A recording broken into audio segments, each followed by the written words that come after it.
Welcome back, everybody, to the Blazer Victory Podcast, episode number 55. This is your co-host, John Duncan, and I'm joined, as always, by my co-host, Steve Irvine. And, guys, I know we're a little later getting this Rice preview out to you guys, but thank goodness we waited because we got some major news from UAB Thursday morning that UAB has officially accepted an invite to join the American Athletic Conference. Steve, we kind of wondered if this was in the works, behind the scenes, hearing people like Pete Thamel and Brett McMurphy kind of reporting some rumors. But, buddy, it's just nice to finally be able to say we're officially going to be a Power 6 member of the AAC today. Yeah. Yeah, I mean, a big day. I mean, there's no doubt it's a big day. This is something that certainly didn't come overnight. I mean, it's a place or a spot where UAB is really coveted for quite a few years now. And built toward it. Not just said, hey, I want to go there, and right. Boy, I hope they take me. I mean, they've taken the steps to make themselves attractive to these conferences, and I think they've got a good spot. Now it's obviously it's going to look a lot different than it did, and I think the whole, really not the whole, but I think G5 in general is going to look a lot different than it does at this moment, and we'll see going forward. Who grows and who becomes the player in it. And right now it's certainly an American Conference, and with these teams coming in, and they have a chance to, with some growth, to stay there. Stay at the top of the G5, and we'll see what happens. We'll see what happens with the Sun Belt Conference and Mountain West Conference, and it's just going to have a totally different look, and I think one thing that's kind of bothered me a little bit, and I understand it. I mean, but to hear some teams that are not going sort of run down the American Conference, and our conference is going to be better where we end up, and why would they take you? And I understand all that, but I think when it's all said and done, hopefully everybody is in the place they need to be. For growth. Agreed. And in my opinion, this is not about, hating Conference USA and, desperate to get out, even though, you are, but it's more, to me, I know a lot of people look at it different. To me, it's more about growth, where you can grow, and it's not about, boy, I hate this and I hate that, and why don't they do this? And, I mean, certainly there is a little bit of that, but to me, it's more about kind of growing and evolving, which certainly the UAB athletic program has done a lot of growing and evolving over the past 10 years or whatever you want to call it, whatever time frame you want to call it. And so it's to me, that's what it's about, and I wish personally, the teams that are not going, I wish them well. I mean, I hope whether that means Conference USA adds a few teams and tries to strengthen themselves there, or where they go somewhere. I think you got to fit. You need to fit into where you fit, and I think that's what UAB found. That I really think UAB found a spot where they fit. Yeah, and real quick, in a few minutes we'll get into what we think is going to happen for Conference USA, but it's exactly what you just said, Steve, with in regards to, growth opportunity. And I mean, let's face it, it all comes down to money. And, the American Conference at the present time is offering a lot more money with their media deals than, unfortunately, Conference USA has been able to do this last round of media negotiations. You go from making, really almost $1 million, might even be less than $1 million per year per school within Conference USA, as opposed to going to the American, where those schools are making close to $7 million per year with their contract with ESPN. Now, granted, we're already learning that UAB is not going to get that $7 million right away, but already it's rumored that UAB is going to be getting $2 million plus per year to start out with the American, which is already double than what we were making in Conference USA. So it does make a lot of sense for UAB to make the jump to the AAC. Yeah, it's the AAC without Houston, Cincinnati, and UCF, but it's still a great opportunity for UAB to, as I just mentioned, make a lot more money and get a lot more, growth opportunity through exposure. And, with the AAC having their main or their media deal through ESPN, it allows UAB to, hopefully get on some of those linear channels like ESPN2 or ESPNU, just get more opportunities to show off UAB. And, unfortunately with the Conference USA deal, it was, well, we're currently having to play on Facebook, having to play on Stadium. A few years ago, it was playing on BN Sports. It's just or the American Sports Network. It's just been a lot of like weird avenues for UAB to play, football, basketball games on those networks. But now, at least for the next decade, it seems that UAB is going to have a lot better opportunity to show off, on ESPN. And it might, a lot of times it might still be on ESPN Plus. But honestly, I'd rather play on ESPN Plus than having to go on Facebook and watch it. Yeah, I mean, no doubt. And I think the other thing that I like about it, I think that the obviously the media deal is probably the biggest thing. But I also like that it's a lot of schools. I mean, they're based on getting schools in bigger markets. It's that's just what they. I think even Oresco said it in their press conference today. That's that's their kind of their plan. They try to get bigger markets. I guess ECU is probably the only one that I can think of that I wouldn't call a big market. And they're far enough away from Raleigh where you're not. Raleigh Durham where you're not. Including that market. Tulsa a little bit, but I think it's still pretty big. It's about the size of Birmingham, I would think. I don't know. I'd have to look at the numbers, but being there, it's a pretty good sized place. I've been there several times when they're in Conference USA, and it's not a bad sized place. And but for the most part, it's big market. A big market conference, and that's what they're looking for. That's why, when you're looking at a Marshall or Southern Miss or Louisiana Tech. I don't think it's necessarily a shot at them that wasn't who they pursued.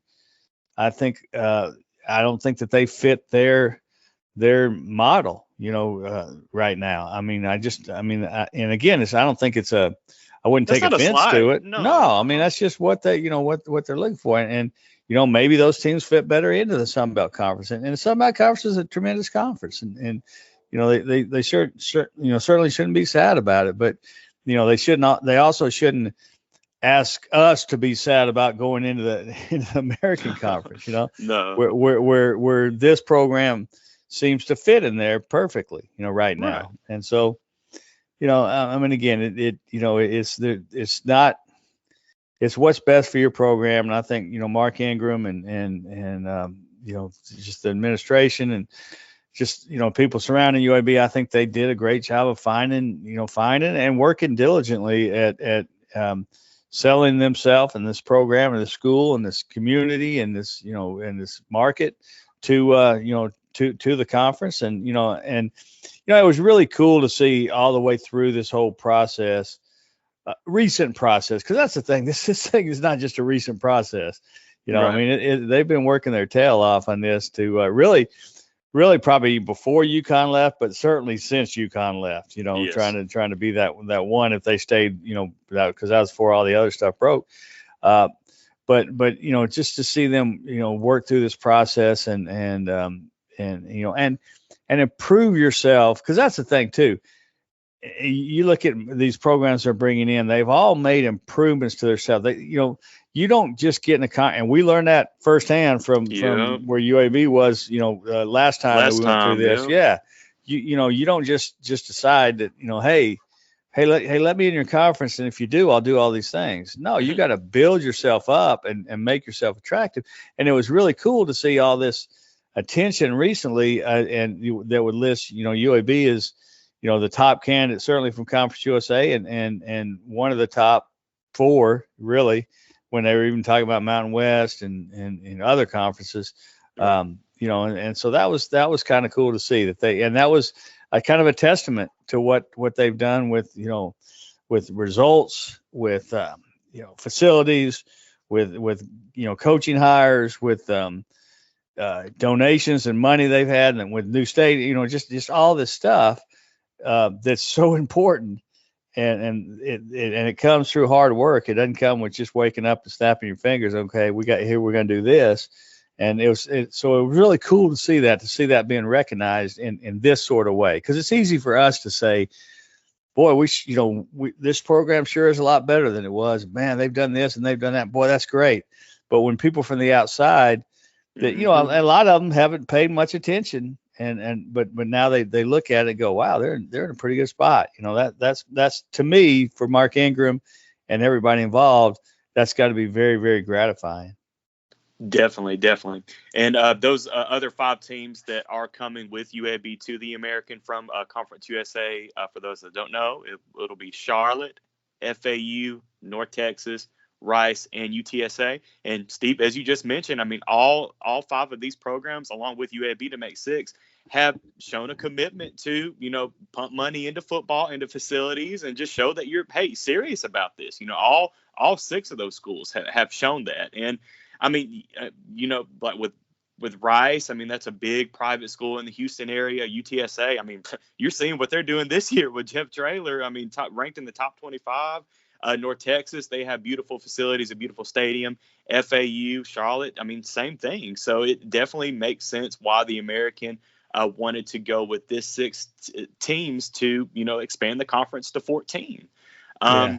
So I'm excited, man. And I will say this. I mean, I will say there's some schools that they didn't take or are not going for whatever reason who have some pretty good qualities too. I mean, but I don't think that they have the full, the as many qualities as the ones they took. And that's the other thing. We can't look at this thing. I think sometimes we get caught up in looking at this thing and think they use the same criteria for all 6, for example. No, they didn't. I mean, they look at it different strengths, what different programs bring you. Not yes, you have to show you're committed. That's the first thing, but this isn't a apples and apples comparison. I mean, you have to look at each individual one, say, hey, this is what they bring. Right. They might not bring what the other brings, but boy, I really like what they bring with this, for example, or, that type of thing with this, that, or the other, And so I think that's one thing that, you get caught up looking at when it's not you chosen or when you're not going there. And let's say this too, is anybody from any team that's not coming in that just can flat say, well, we didn't want to go there anyway, which I've seen a little bit of. That's bunk. That's not true. It is. I mean, it's just not true. I mean, everybody in Conference USA, if they would have had a chance, would have took the offer. Yep. would have jumped on that offer. Everybody, in my opinion, but it's like asking the homecoming queen out and she says no, and you go, well, I didn't like her anyway. She's not that good. I mean, it's the same sort of thing, but I mean, again, I wish everybody the best. I think if Conference USA stays, and that's, that's the other thing that we can't lose sight of this too, is Conference USA was great to UAB. I mean, they the way they handled the shutdown and the return and letting them stay and over the years it's been a changing conference, but it's been a good run. Same thing, same thing as Legion Field and Protective Stadium. Legion Field was great to UAB, but it was time to move, and right. That's kind of what you're looking at in this situation. It was, they've been great, but it's time to move to grow, and that's great. So it's a good day. I mean, there's nothing that you can look at and go, boy, this isn't a good day. For UAB and I would assume for everybody that's going, it's a good day. Definitely great times for UAB for sure. Real quick before we move on, Steve, what in your opinion do you think Conference USA does next? What do you think they do? Yeah, I don't know. I mean, I think they try to stay together. I mean, I think that they I think they're working hard to try to figure out if they can bring somebody in to make it, an 8-team league, maybe, bring in a Liberty or, James Madison. There have been 2 names that have been thrown out and would really be great for your conference. Right. I think there is a piece of that you're probably looking at, but it all depends on what happens next with other conferences. Now you can't sit back and go, okay, we'll wait to see what happens, because then you're dead in the water. But I do think that there's that you have to be active, and you have to really study and saying, okay, who can we bring that's going to make us better. Now, one thing that you have to look at is you just can't add 2 teams just to get back to 8. And even if they're really good programs like Liberty and if James Madison takes a step up, those are good programs. But then all of a sudden you're still talking about, you have UTEP to the East Coast, and you don't really have. Is there another Texas program in there? I don't remember who's still left. You have to look at it. But then you're pretty spread out, and is it worth it for that? Or do you try to see if you can help UTEP find somewhere else, and you find another Eastern team, or whatever it may be. And so I don't know. I think there's a lot of pieces still to be known. And the other thing that we don't know is, say Southern Miss, for example, I'm using them as an example. Say you do everything. Say you bring in 2 strong teams, and you got 8 teams. And all of a sudden they get an offer from Sunbelt. Well, you don't know what they're going to take, Right. And I think they would take Sunbelt in that case, but you don't know. So you could have the best plan in the world, and it seems like it's going to come together. Say you get those 2 teams before you get, for Sunbelt offers a team of yours or 2 of yours, and then all of a sudden you're like, oh, geez, now what do we do? So I think there's just too many, moving pieces, and hey, there's moving pieces for American now too. Now, oh yeah, in Memphis, if the Big 12 comes to Memphis, or if they call them today and say, hey, we got a spot for you, they're not going to have that phone hung up before Memphis is packing their bags. That's right. So you don't really know what's going on there either, and so I think there's just too many pieces that are still kind of moving, and that's included in Power 5 too. I think there's still discussions, in the Power 5 behind the scenes about, trying to build this or build that, or bring this team or bring that team. So, but what you can't do as a conference, and I think this is what UAB is. Conference USA has kind of got caught up in over the years. Is you can't be reactive; you got to be proactive, and I think there's too many. It's been too reactive type thing. In my opinion, and so, you can't do that. You got to be out, trying to figure out what you're going to do as a conference. So I don't know. I really don't know. I don't think that anybody really knows, because I think part of it is through this whole process, you kind of, you kept hearing and even people that I talked to that kind of knew what was going on, at least as much as you could, if you weren't, somebody that was right in the middle of it, that wasn't talking to anybody, but, right. but your people, is I don't know that I was a little surprised when I heard it was 6 coming from the same conference. I didn't think it'd be 6 teams. I didn't know who it'd be, but I didn't think it'd be 6, so, I think that's kind of a surprise too. So that, that sort of surprised you. And so all of a sudden you're going like, man, we just lost six programs that we didn't think we were going to lose, all 6. So, I think there's still a lot of work to be done everywhere, and that includes somewhere like the American to keep the ones that are committed now and keep them there, and, move forward with them.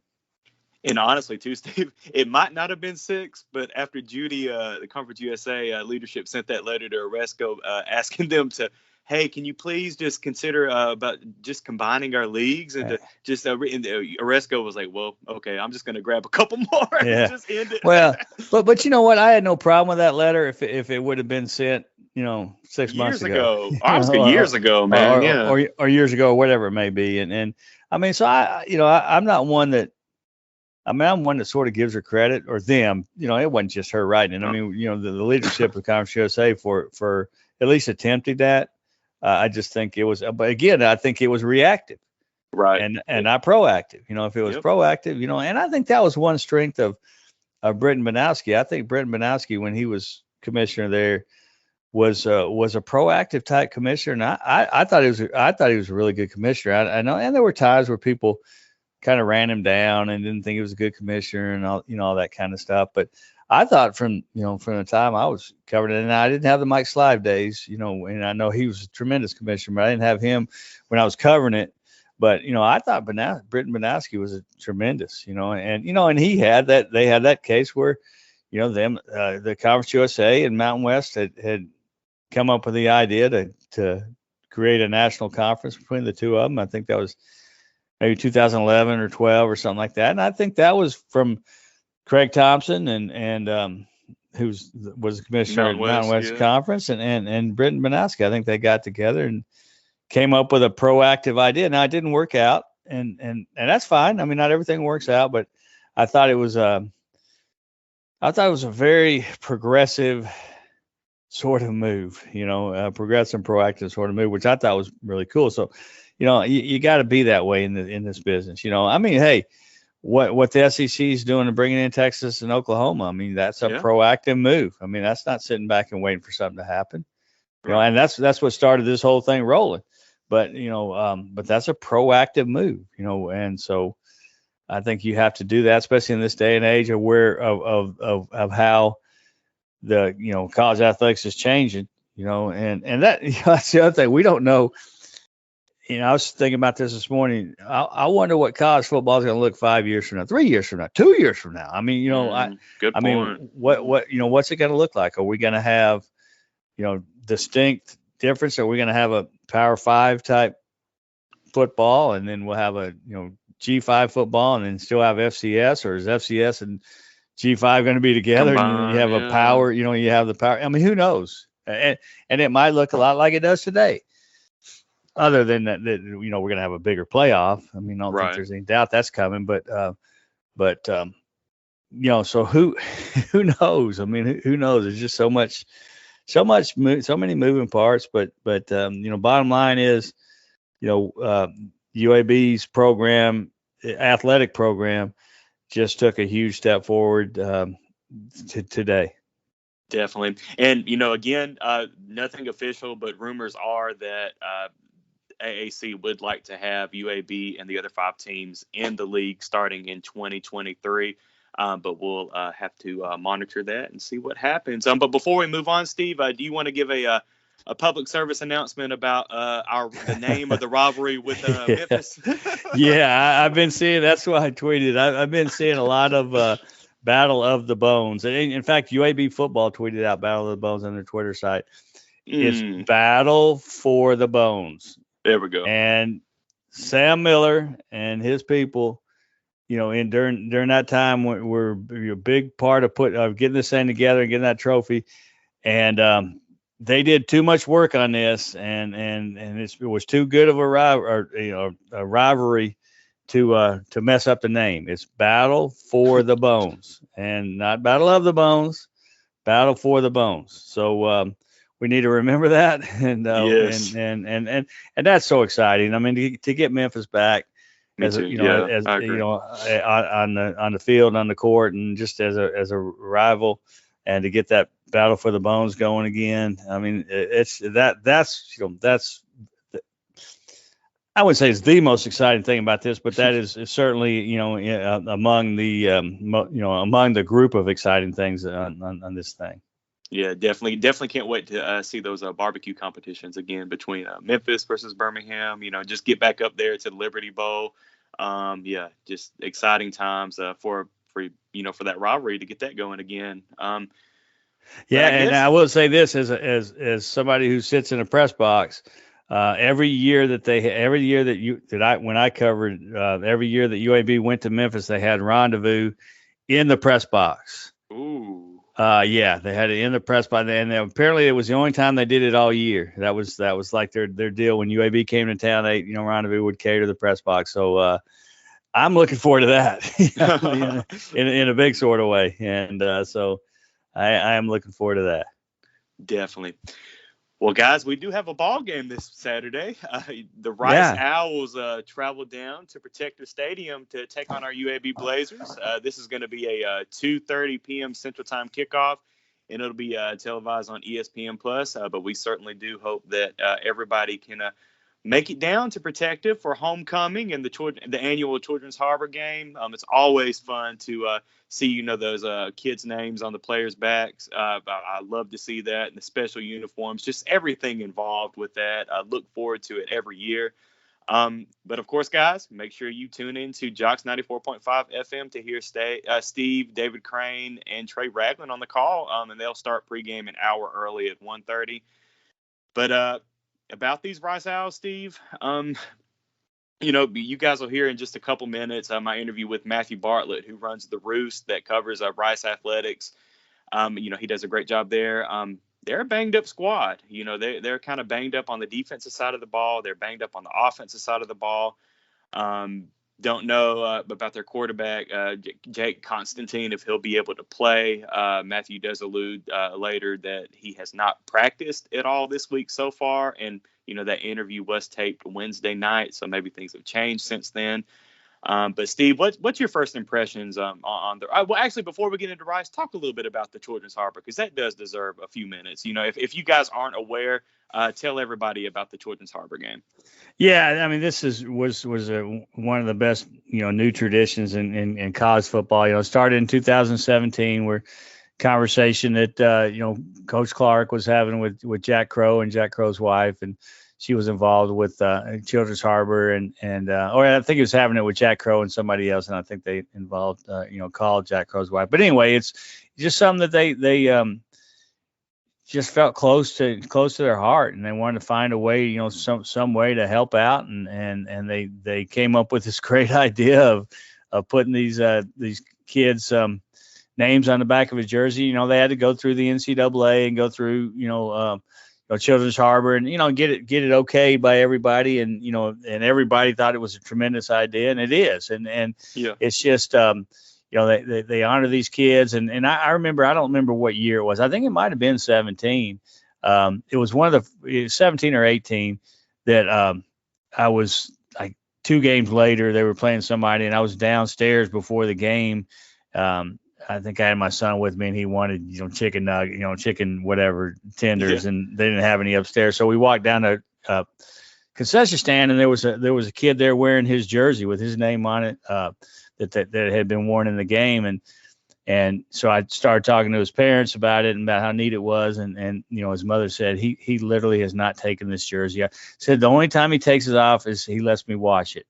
And wow. She said, and she said, we had to fight to do that. But she said, it's meant so much to him to have this jersey and have his name on it. And they had been to the 2 games or what game or however many home games they'd been to each one. And just because of that, and he just felt the connection. And that's the cool thing too about, and Coach Clark really stresses this. And I don't think he really has to the players because they buy into it too, but stresses that this isn't a one day thing. You meet these families and they become part of you, and you, right. you talk to them later, and, there's probably guys from 17 that probably still are in contact, and in contact might be, a Christmas card. It might be a call at once every couple of months, or it might be something you talk to them weekly. But yeah. they're still in contact with their family, and then with the family and the children on there. If the children haven't passed away, but so it's just such a tremendous thing, and and the great thing is, magical things happen, and there's just so many times where something happens where you just feel like it's something bigger than just a football game. You block a kick, against Louisiana Tech, you just feel that these kids and that day had something to do with that. You really do feel that, right. Whether it's true or not, I don't know. Who knows? But I felt like it had something to do with it. I really did. And agreed. And because I think one thing that it really teaches the players, and college athletics and football will kind of do this to you naturally, but you you really realize during this, I think the players really realize during this that you don't take things for granted, man. And you don't take things for granted. And you think when it's tough, when I'm going through a tough time as a player or a coach or whatever, and kind of try to kind of fall into a woe is me type of thing. You look at what these kids go through, have gone through in their life, every one of them and their families, what they've gone through. And then all of a sudden you realize that, what, my sprained ankle isn't that bad, or the fact that I just gave up a touchdown, I busted a sign or something. Yeah, it's bad in the terms of the game, but that beats what this kid's going through, that type of thing. I mean, I think that really teaches these players that, and these coaches that. I mean, and fans. I mean, I think we all have it gives us all a different perspective, especially the ones that haven't gone through something like that. I've never been through that. I've had some friends that have, and but I haven't, and so I haven't been through it personally. Right. So it gives you a different perspective. I mean, it really does. And it's just a special day, and honestly, I think the uniforms are cool looking too. I'm a big fan. Yeah. I'm a big fan of that uniform, but that's even part of it. I think it's a cool looking uniform, but most of all, it's just about the kids. And you see every year, Spencer Brown did it a lot. And, when he would do something special on that day, score a touchdown or whatever, first thing he'd do was he'd point to the name on the back of his shirt or back of his jersey, saying that, hey, this wasn't me, this was them, him or her, whoever's on the back of his jersey. So it's, hey, I mean, it's just a special day, and I look forward to it every year. Definitely. Well, looking at the Rice Owls, they are, I mean, as Matthew alludes to later, they're kind of beat up right now, especially on the defensive side of the ball. But I mean, there's still some talent, on that team. They did come off of a pretty bad beatdown in San Antonio to UTSA, 45-0. And that was really surprising too for Rice, because they were coming off of a bye week before that game, but they just looked completely out of sort, in that game. UTSA just from the moment just put Rice away very quickly and just dominated that game. And that's exactly what UAB is going to need to do early on. Just, kind of what we did in Hattiesburg, Steve, last week. Just, bounce on them early and just put them away to where they don't have, any confidence or any, where they don't think they can play with UAB. So UAB is definitely going to have to jump on them early in the game and just put Rice away. Yeah, and I mean, I think they aren't built to come from behind. I mean, that's not their style, and it really hadn't been all the way through. I mean, if you get on them early, and and UAB's done that in a few games this year. I mean, obviously they did it on FAU, let FAU come back a little bit, obviously, but they did it against Tulane. Certainly did it against Jacksonville State. Certainly did it against Southern Miss. So they played well early in games, and the games they played well, and so. But that needs to happen. You need to jump on them, put some doubt to them, and make them maybe try to do something that they are not comfortable doing, which is, trying to come back, and come, throw the ball and, all that kind of thing. They don't do that well. I mean, they don't. And so, jumping on them early, keeping that doubt there, keeping, your confidence high as a team. Is important, and I think that I think this team's built like that. This team knows that, and it's it's so important to get through this thing, get to that bye week. Yes, but you got to take care of business first, and they know that, and I think they will. I mean, I think it's a team that's playing well right now for the most part, and I think there's still a little too many missed opportunities out there offensively, especially, but the defense is just playing. At such a level right now that, playing at such a level with some adversity thrown in there with injuries, I mean, this could be a group that, is struggling right now because of all the injuries they've had, but they've filled guys in and when they play to their capability, they're really good, and I mean, I think that Liberty game shows you that, because I think in the Liberty game, they put themselves in positions to make plays and be really good that night, but they didn't take advantage of it. They didn't make tackles. They just didn't take Drop advantage passes, of it. Yeah. I mean, but they put themselves in position. And so when they can do those things and when they can, take advantage of all that, and I think that offensively they have to quit giving away big play opportunities, and by that I mean they've got to quit missing open receivers deep. They've got to hit those. They got to catch the ball when they have a touchdown. They've done some of that, and they've got to quit that, because it's gonna, if they keep it up, it's gonna burn them at some point. Maybe more than once, but it certainly is going to burn them at some point.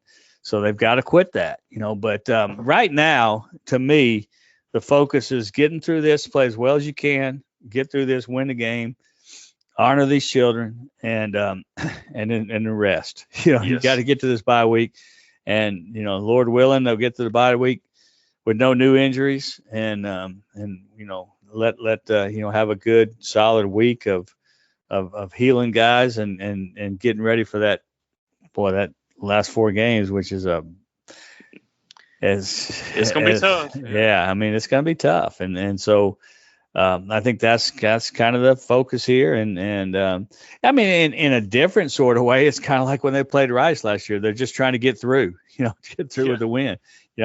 They did the same. I mean, obviously there was a lot of different things around that game, but they found a way to get through, and that's what they need to do. Definitely. Well, guys, without further ado, I'll go ahead and roll my interview that I had with Matthew Bartlett from the Roost. Again, make sure that you're following the Roost on Twitter at twitter.com @the Roost, and also they follow their podcast at the Roost Podcast.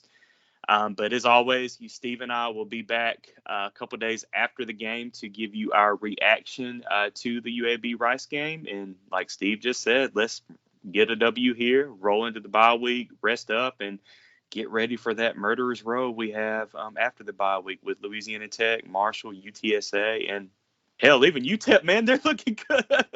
Yeah, I mean, UTEP's playing well, man. They're really playing well, and playing well. I mean, they had, holding Louisiana Tech to 3 points. 3 points, man. That's pretty darn good. Now that's not a bad. Louisiana Tech scored, on everybody pretty much, and so, yeah. I mean, I like what they're doing.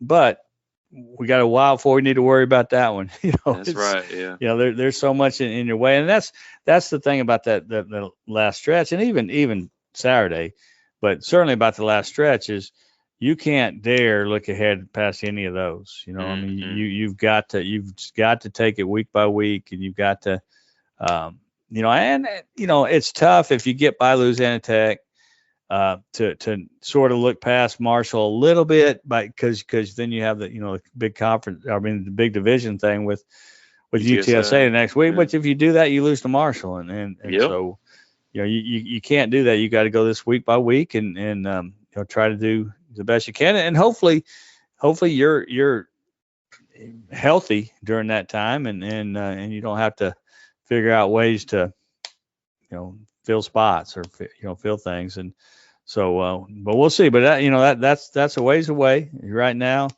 Take care of Rice and move forward. Definitely. Let's just go 1-0 this week. But without further ado, I'll go ahead and roll my interview that I had with Matthew Bartlett. Go Blazers. Well, welcome back to the Blazer Victory Podcast. This is your co-host, John Duncan, and I'm joined by Matthew Bartlett from the Roost. Matthew, it's a pleasure to have you on, man. I've had you on my other podcast, the G5 Beat, not too long ago, it seems. But how are you doing, man? I think that was pre-pandemic, so that was, yeah. That officially counts as like a decade ago. And God, it feels like yesterday, though. Yeah, man. All things considered, I'm doing pretty well. Not bored lately of this week, that's for certain. But yeah, all things are good. Dude, I bet. Yeah, staying busy. And hey, maybe by the time this podcast comes out Thursday evening, maybe we'll both be some a Power 6 school. So, hey, maybe we got some stuff down the pipeline. All of Gordon going, of course, with what Pete Thamel has been reporting, this week, that There have been applications sent. Of course, we can't officially comment on that because, I mean, nobody knows, So, but we're going off of what Pete Thamel has from Yahoo reported, that hopefully by the end of the week, both Rice and UAB will still be conference mates, but be in the American Conference together. So looking forward to hopefully, seeing that come to fruition at the end of the week. Yeah, what a wild ride, man. It's been crazy. And are we still rolling with Power 6? Is that a thing? Hey, P6, baby. Yeah, we got to. I used to hate when they did that. P6. Yeah. All right. Let's roll with it. Well, guys, Matthew does a great job at the Roost. So definitely, covering Rice athletics. If you're not following the Roost on Twitter, definitely go give the Roost a follow at the Roost, and also check out the Roost podcast. It's at the Roost Pod, but it's on Apple Podcasts, Spotify, just like we are. But him and Carter do a great job on the podcast as well. But as Matthew just said, he's been really busy lately. Covering Rice athletics and Rice football in particular now. But Matthew, thank you again just for taking the time to come on the Blazer Victory podcast and talk a little bit Rice football with me this evening. And I guess my first question for you is just what happened in San Antonio, man? Because Rice was coming off of a bye week and before the bye week had won 2 games in a row. Like what do you think happened in San Antonio other than, I mean, obviously, we all know how good UTSA is, but was there something on Rice's end that just wasn't clicking that night, or what? Can I start off the podcast by pleading the fifth? Yes, you can. Man, I don't know, man. It was the strangest thing. This is something that we really haven't seen from Rice under the Mike Bloomgren era as the kind of rebuild has progressed. So, let me clarify. Last season in 2020, as wild as that was, Rice continued a trend that they started at the end of the 2018 season where they hadn't let their opponents score on their opening possession, which is not really it's not a stat that anyone tracks until you do it. I don't remember what it was, like 18 games in a row or something like that. Rice had just gotten really, really good. That first possession was a stop, and Rice had scored first in every game last season, which, spotting the Rice defense as good as it has been, a 7-0 lead early, usually bodes well, and it did last year. But this year, through the non-conference play, the defense has had a lot of injuries, unfortunately.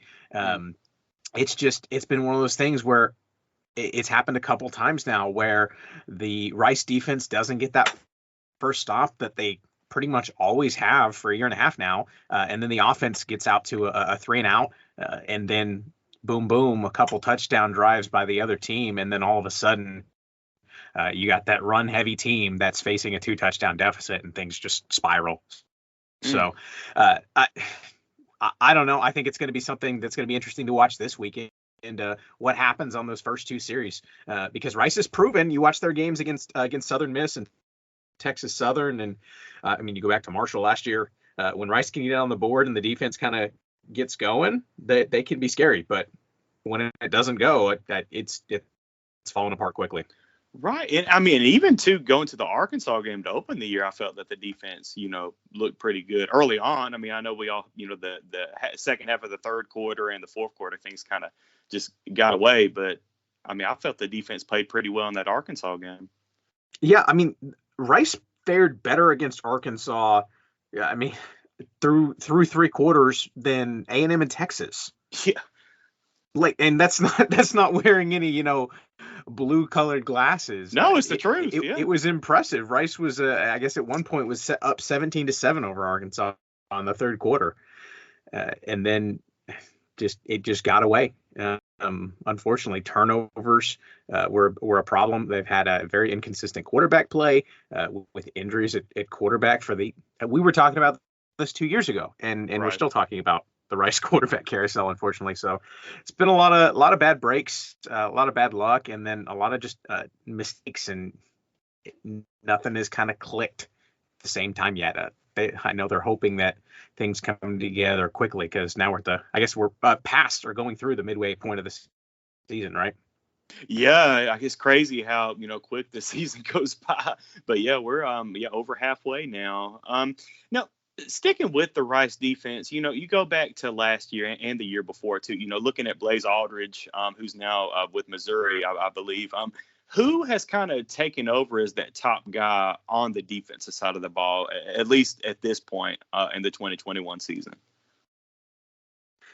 Well, from a leadership perspective, Blaze was kind of the alpha on the field, right, for the Rice defense. That mantle has kind of fallen to Naeem Smith, the safety in the secondary. He's been a leader for this defense last year as well as going into this year. He and Blaze Aldridge, Blaze after the Marshall game said he's my Dwayne Wade to my LeBron James, and throw out to some Florida boy Miami Heat references. Yeah. So nice. We got to chuckle out of that. But he's kind of been a big thing. But up front, they're really really like Des Baker, who is a JUCO linebacker that has just had one thing after another, couple of injuries that have kind of kept him off the field.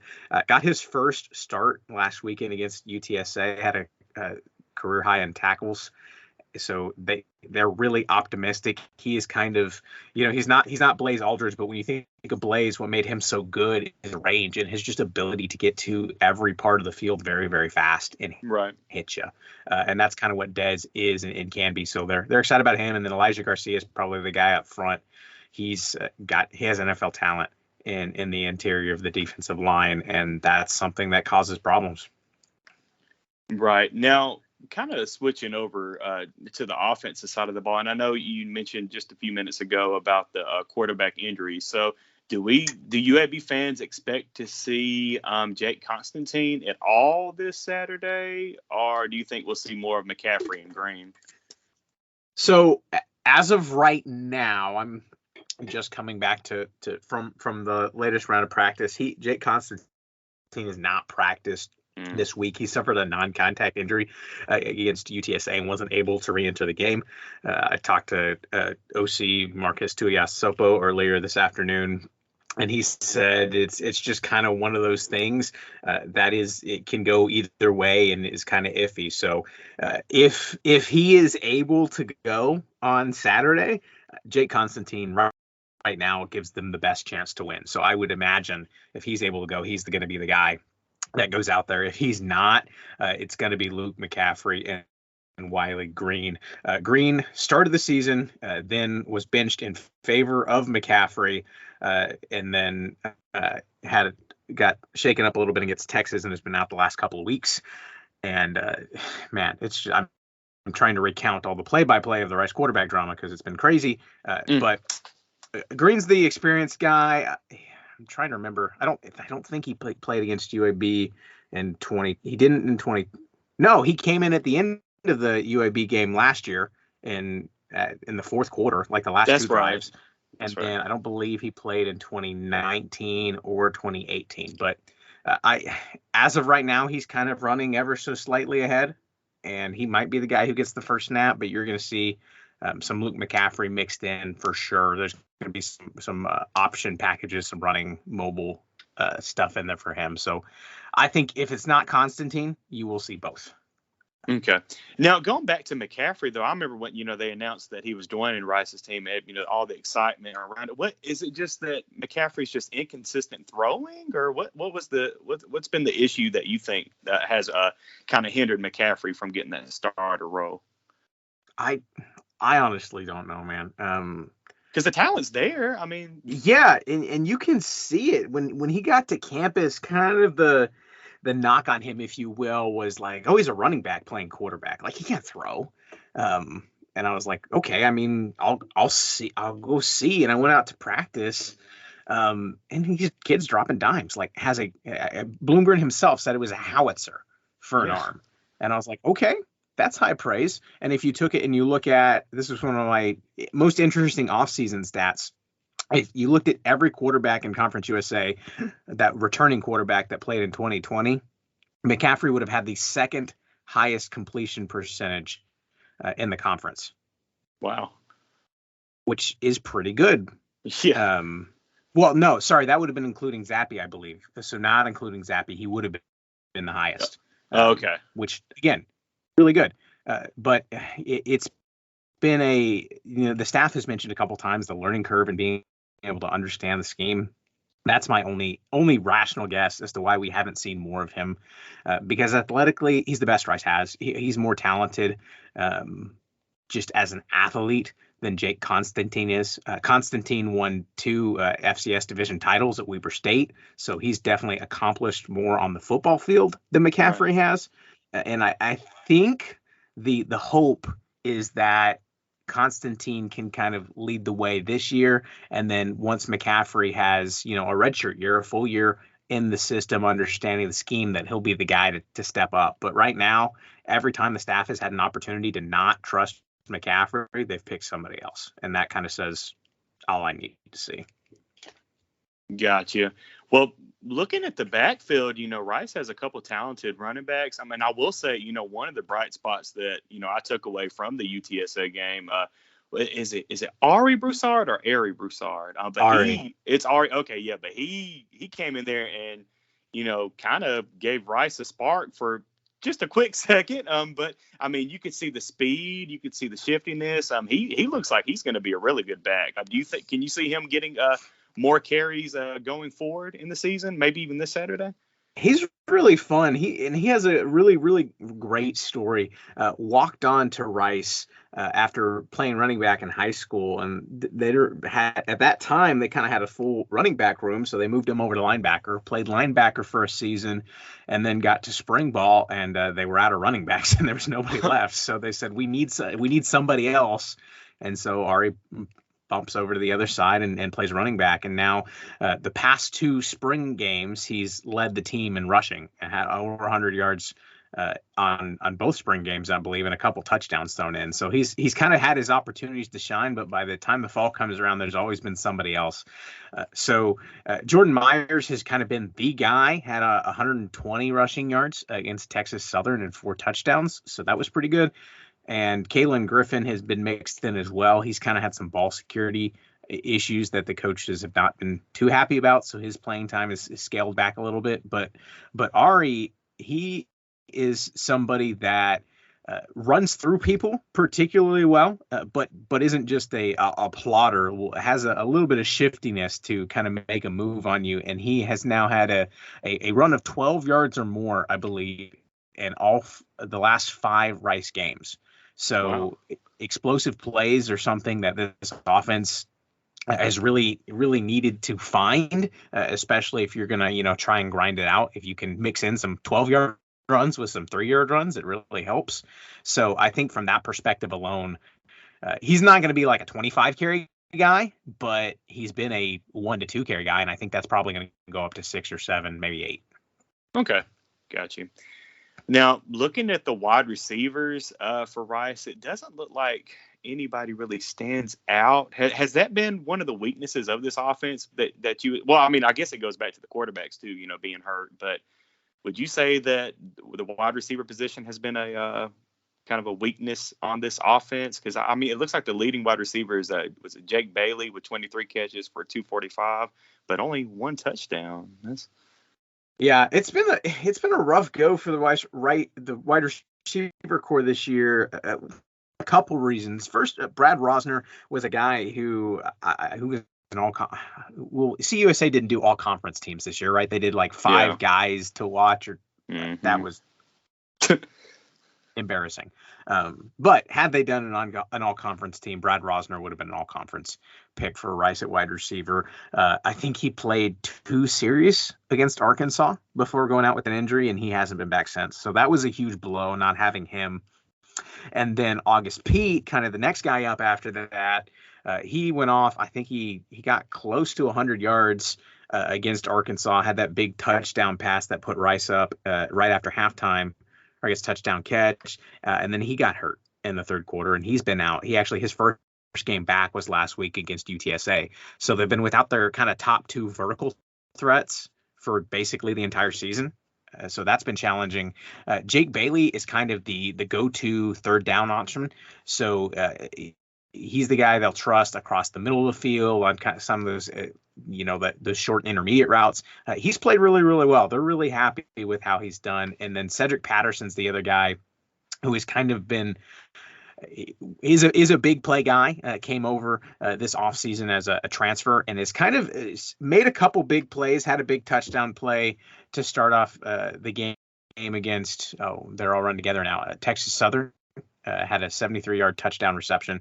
So has that in, but he's kind of been, rising up the ranks during the season. So I think the stats probably don't paint a very rosy picture of the receiving core. You got to throw in 2 shutouts against Texas and UTSA. So that's going to hurt your stats.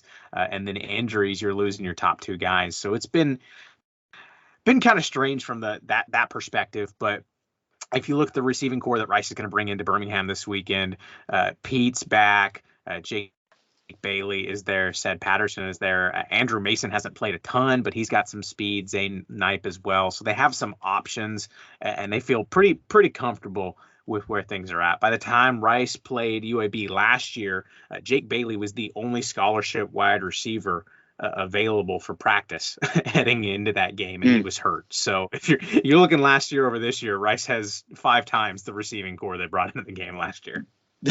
And that was going to be my next question, and that you just answered, that I was going to ask, were any of these guys going to be back for the UAB game, but you did answer that for me.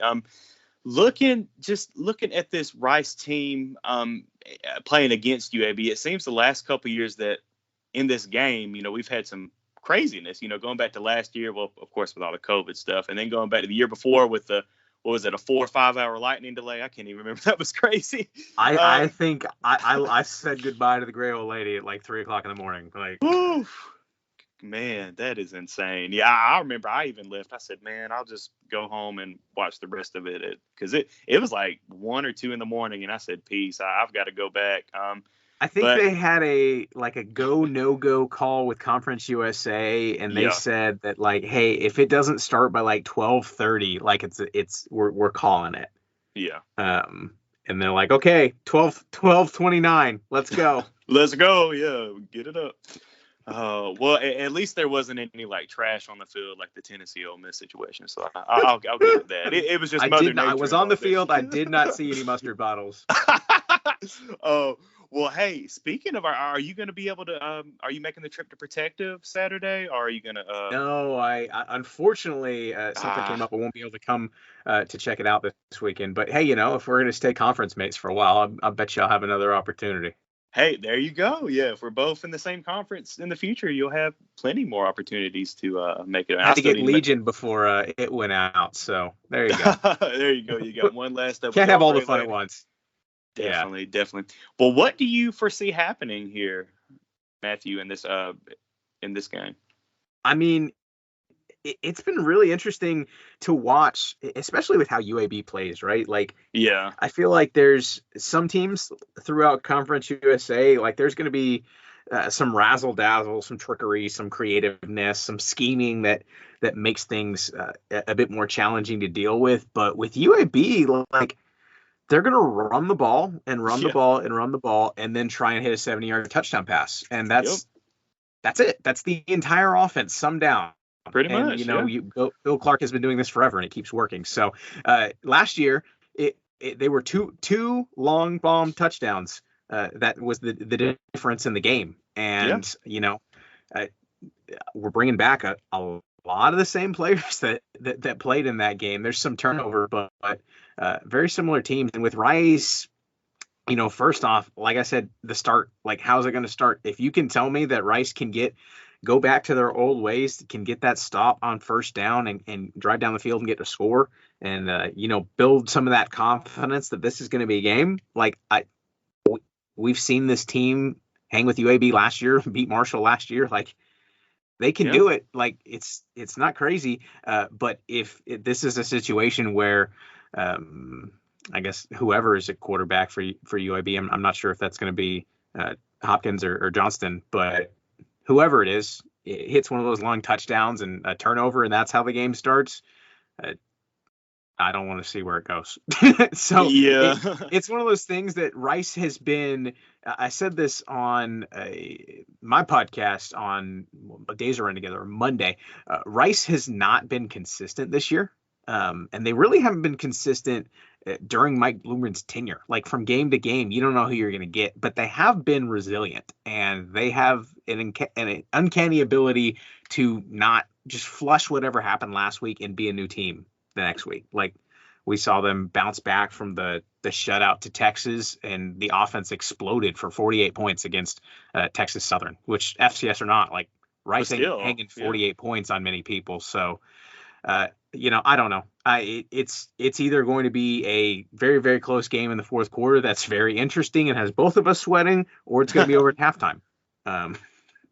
Yeah, and that's one of the things on the UAB side is that, I mean, you just hit on it, that UAB is going to have to just jump on Rice early and put them away. Kind of exactly what happened last week in Hattiesburg, with Southern Miss. UAB was able to jump up to a very quick lead and just never sweat it after that. But I'm definitely looking forward to a good Conference USA, a good future American conference game, hopefully, between Rice and UAB. But guys, if you're not following the Roost, definitely check them out at theroost.com, but definitely give them a follow on Twitter at the Roost, and also check out Matthew's podcast, the Roost Pod, that he does with Carter. They do a great job on that, covering Rice athletics. But man, it's been a pleasure, and I look forward to doing this again with you in the future, Matthew. Yeah, it always is. Thanks for having me on, and it's always fun to get to catch up with you, and I guess whenever things are going on. But yeah, I was about to mention, I'm like, for your followers, we do a good amount of CUSA coverage and try and keep up with that as well, with the recaps and what else going on. But I guess we're gonna have to change it over from we're gonna have to rebrand, right? I was gonna say, hey, you won't be able to do that Conference USA preview before the season like you do every year. It'll be an American conference preview, yeah, hopefully. So I know. What do you know about Wichita State? I'm gonna have to go do my research. Yeah, actually, I did see that they are considering maybe in the future getting a football team. So we'll have to see about that. Yeah, but I had Kansas on my bucket list. If we can't do UTEP, let's go to Kansas. There you go. Well, all right, guys. Steve and I will be back a couple of days after the Rice game to give you a recap of what happens between Rice and UAB. But as always, guys, go Blazers.